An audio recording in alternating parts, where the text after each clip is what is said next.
O Bolsonaro levou uma verdadeira surra do Alexandre de Moraes hoje mais cedo no julgamento que tornou o Bolsonaro réu por unanimidade. Porque o Alexandre de Moraes mostrou um vídeo e argumentou muito bem, destruindo aquela narrativa de que o 8 de janeiro foi feito com senhorinhas e velhinhas com Bíblia na mão, como Bolsonaro e Silas Malafaia adoram falar. O Alexandre de Moraes ele foi certeiro, destruiu esse argumento, deixando o Bolsonaro tão transtornado, mas tão transtornado, que ao invés dele, Bolsonaro, calar a boca, o que ele fez logo depois do julgamento? Ele concedeu uma entrevista coletiva e atacou o Alexandre de Moraes, o que ele não deveria ter feito. E aí, os advogados têm que colocar uma mordaça na boca do Bolsonaro pra falar, ou pra evitar que ele fale besteira. Porque o que ele falou? Ele disse que discutiu hipóteses com os militares, hipóteses da Constituição. Só que ele, na condição de presidente, nunca poderia ter feito esse tipo de discussão, então ele confessa. E o pior é que ele admitiu que não foi ao julgamento, como ele fez no dia anterior, porque ele sabia do resultado, ou seja, ficou com fama de covardão, com fama de arregão. Quer falar muito, acaba se ferrando. E esse é o maior problema de Bolsonaro. Peixe morre pela boca. E o Bolsonaro parece que com 70 anos não aprendeu isso. Coloque nos comentários, primeiro ponto, o que você tem achado do STF tentar resumir ou sintetizar a tentativa de golpe de Bolsonaro com o 8 de janeiro e a invasão da Praça dos Três Poderes? É uma boa estratégia ou não? O Bolsonaro falou demais e acabou se lascando? E o que você achou desse argumento do Alexandre de Moraes? Foi um bom argumento? Se você gostou que o Bolsonaro virou réu, você vai deixar o like no vídeo e vai se inscrever no canal. O Alexandre de Moraes, ele já tá muito cansado, e eu também estou cansado, dessa história de que o 8 de janeiro foi feito por senhorinhas com Bíblia na mão. E durante o julgamento, para sustentar o argumento dele, o Moraes fez essa fala que eu vou mostrar pra vocês e depois exibiu o vídeo do 8 de janeiro. Mas olhem só o que o Moraes falou e como ele foi preciso. Ó. Esquecendo.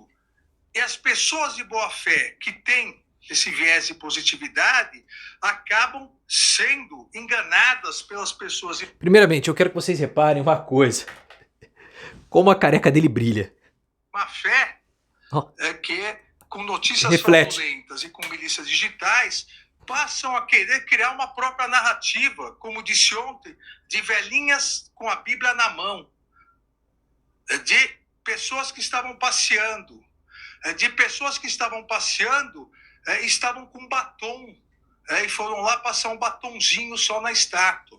Então, presidente, eu já conversei com Vossa Excelência e pedi autorização. Aí ele mostrou essas imagens aqui, ó. Informação. Ó. Aí entrou aqui na propaganda. Mas ele mostrou algumas imagens e a defesa do Bolsonaro ficou muito revoltada com as imagens que o Alexandre de Moraes passou, falando que eles nunca tinham visto isso, que isso não poderia ter sido feito. Mas o Moraes, no final do julgamento, na hora que o Zanin tava falando aí, ó, ele mostrou as imagens. Ele falou o seguinte: pera lá, isso tudo são imagens públicas. Eu poderia escrever isso no processo. Mas, esse aqui é o Tio França. Mas, ao invés de descrever, eu simplesmente mostrei as imagens. Aqui foi tudo o caminhão-pipa que explodiu na subestação. Aí depois os bloqueios nas rodovias, o ataque em 12 de dezembro. Então ele foi mostrando, rebatendo aquilo que os bolsonaristas falaram. Ele pode fazer isso, que ele fez, não tem nenhum tipo de problema. E ele foi destruindo os argumentos da defesa do Bolsonaro e dos patriotários que falam que havia velhinhas no 8 de janeiro. Eram senhoras, como se todo mundo fosse inocente. E não! Não, aquelas pessoas foram lá para depredar o patrimônio público e destruíram, influenciadas por Bolsonaro, que depois do julgamento foi dar uma entrevista coletiva e, para variar, falou demais. Por isso que os advogados deveriam colocar uma mordaça na boca dele. Para ele calar a boca. Porque sempre que ele fala demais e se complica. Primeiro ele atacou o Alexandre de Moraes. Falou que o Moraes mantém o inquérito sigiloso insinuando que ele quer manipular o inquérito. E existem provas e mais provas a favor dele, Bolsonaro, que o Moraes optou por não colocar, vídeos inclusive. Mas isso não foi o pior. Deveria ter ficado quieto, o general Augusto Heleno tá quietinho, vai possivelmente conseguir um acordo de delação premiada, e o Bolsonaro, que também deveria ter ficado quieto, quer ficar falando. Só que além dele atacar o Alexandre de Moraes, o que ele falou? Ele admitiu que ele discutia hipóteses constitucionais. Só que ele e não teria crime algum, só que tem. Porque na condição de presidente da república, ele é a figura número 1 que tem que proteger a república. Ele não poderia ficar fomentando estratégias, possibilidades, nem que fossem possibilidades paralelas ou dentro da Constituição, porque ele sabia que o resultado de 2022 tinha sido o resultado correto. Porque os militares falaram, o TSE falou, todo mundo falou pra ele. Todo mundo falou. Então ele não deveria ter fomentado esse tipo de discussão. E ele fomentou. E houve a ação concreta no segundo turno com os bloqueios das rodovias. Isso aconteceu. Então nós discutimos hipóteses e ele assume porque ele não poderia ter fomentado nenhum tipo de discussão. Porque os aliados dele foram lá e tomaram atitudes. Como no caso do Anderson Torres no segundo turno. E ele admitiu que ele não foi hoje ao julgamento porque ele já sabia do resultado. Ou seja, ele assume que ele é covarde. Porque no dia anterior ele foi. Quis lá intimidar os ministros do STF, mostrar que ele é destemido, mostrar que ele não tem nada a temer. E hoje ele não foi. Por quê? Porque ele ficou com medo de olhar na cara do Alexandre de Moraes o resultado. O Cristiano Zanin falando por unanimidade, por 5 votos a 0, aceitamos a denúncia, o Bolsonaro vira réu. Ele ficou com medo de abaixar a cabeça.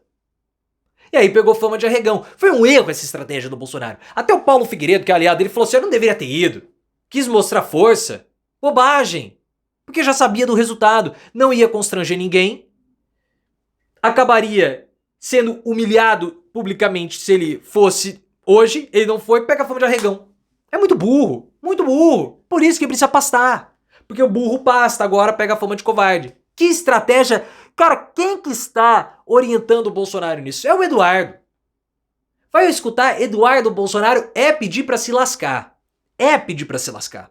Só que aí tem uma questão do problema que o STF está adotando para si ao sintetizar o golpe do Bolsonaro com o 8 de janeiro. A gente sabe que o 8 de janeiro, como uma tentativa de golpe de Estado, é controverso. Algumas pessoas consideram aquilo como sendo um golpe, outras consideram aquilo como sendo uma baderna ou um ato de vandalismo. Eu já falei várias vezes, vejo que Bolsonaro deu ou tentou dar um golpe de Estado. Só que eu não vejo o golpe de Estado no 8 de janeiro. Aquilo para mim foi um ato de vandalismo.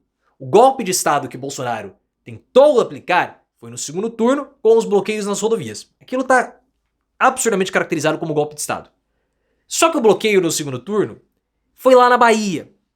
Não existe o caráter imagético, cinematográfico, de comoção social e popular que o 8 de janeiro promove. É muito imagético. Por isso que o Moraes teve que mostrar as imagens. O problema é que como aquilo é controverso, como golpe de Estado, há uma necessidade de ficar reforçando que aquilo foi um golpe para tentar sedimentar na cabeça da população que o 8 de janeiro foi golpe. Por quê? Porque o Bolsonaro precisa ser condenado por tentativa de golpe de Estado. Se ele não for condenado por isso, ele consegue escapar com uma anistia.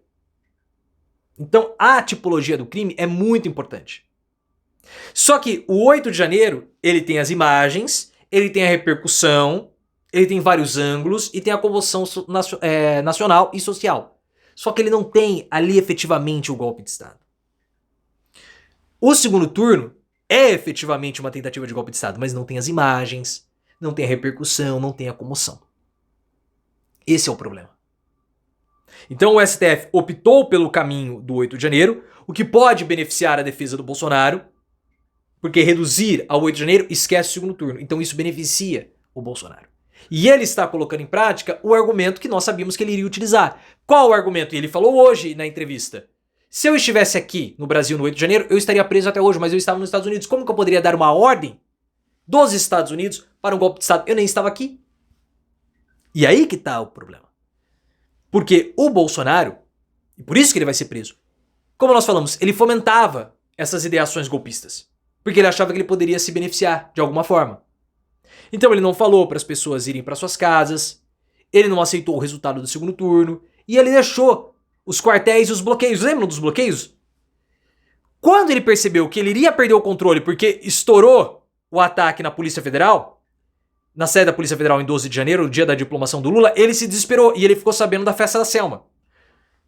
Uma semana antes de ele viajar para os Estados Unidos, há um jantar na casa do Fábio Faria, ministro das Comunicações, que o Bolsonaro chora e o ministro Dias Toffoli do STF estava lá. O que o Dias Toffoli falou pro Bolsonaro? Sai do país. E o Bolsonaro fugiu. O Bolsonaro foge do país antes do final do mandato para estar longe quando a situação acontecesse. E ele sabia que a festa da Selma em 8 de janeiro iria ocorrer, como ocorreu. E agora que argumento que ele usa? Eu estava fora do país. Então aquilo que foi previsto em 2022 no término do mandato, o Bolsonaro aconteceu e ele está usando um argumento que foi criado naquela época para se defender. Viu como tudo foi premeditado? Como ele já sabia que poderia acontecer alguma coisa? E por isso que ele vai ser preso, porque ele sabia e nada fez. Na condição de presidente da República, ele não poderia ter permitido que isso tivesse ocorrido.